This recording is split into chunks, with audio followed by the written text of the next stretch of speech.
Alhamdulillah, Allah made it possible for me to go on Hajj this year for the very first time. And I just wanted to share with you some memorable moments from my pilgrimage to Mecca and Medina. Sorry about my voice. There are four really memorable moments. There could have been many other choices made, so many memorable moments really, but here are just four of them. Firstly, perhaps surprisingly, was hearing the adhan in the Masjid al-Haram, the sacred mosque, like for the very first time, in the most beautiful voice I have ever heard. It was clear, powerful, majestic.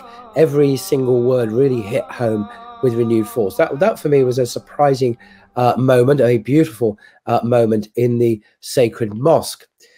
And secondly, it's a remarkable feature of the Hajj that every pilgrim must put on the two pieces of unsewn cloth, the Ikram, one knotted around the waist and the other thrown over the shoulder. I'm sure you've seen photographs. And in doing so, I think we put aside our worldly identity, our nationality, rank, and so on. And from that moment on, king and commoner, president and road sweeper, rich and poor are indistinguishable from one another.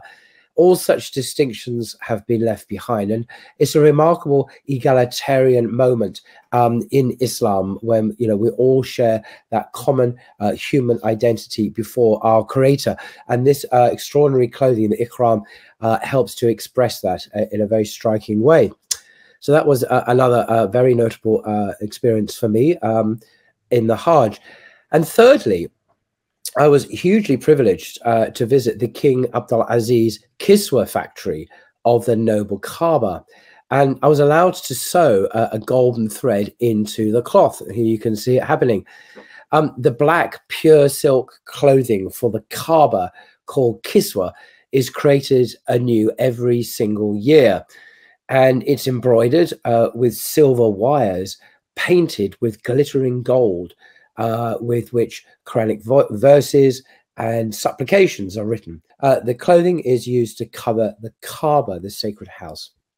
And that was truly an unforgettable experience.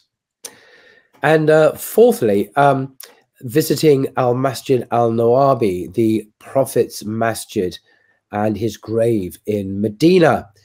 And I was struck how physically close I now was to the undoubtedly greatest human being who has ever walked the earth.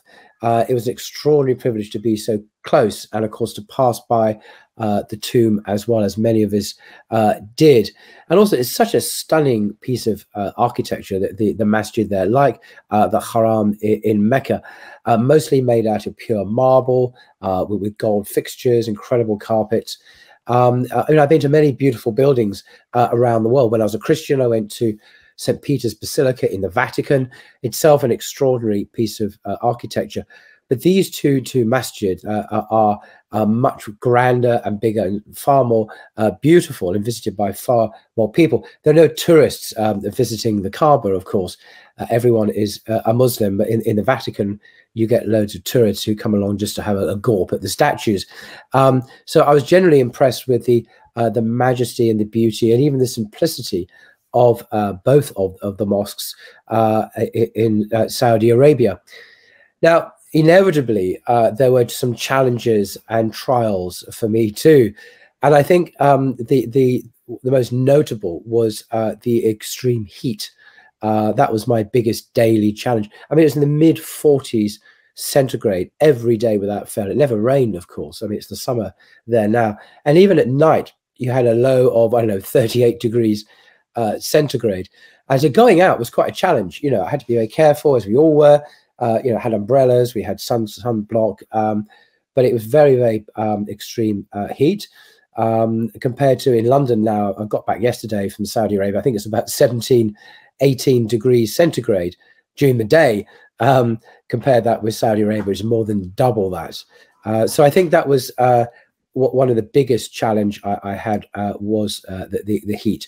I understand it gets a much cooler, relatively speaking, during the months of December, January, February, that kind of time. Anyway, I just want to share with you just a few of the memorable moments from my remarkable pilgrimage to Mecca. There were several million people there. It was a huge number of people. The organizers of the whole thing deserve credit for ensuring that everyone was kept safe. To my knowledge, there was no, there were no casualties, there were no deaths or anything. Huge numbers of people coming together, millions every year, is a huge logistical nightmare, I would think. But the authorities appear to have done it very successfully. It wasn't always done so well in the past, I think, but there were some issues. But now they've got it down to a fine art, I think. So very grateful for that too. Anyway, that's the end of that. Thank you. Alhamdulillah.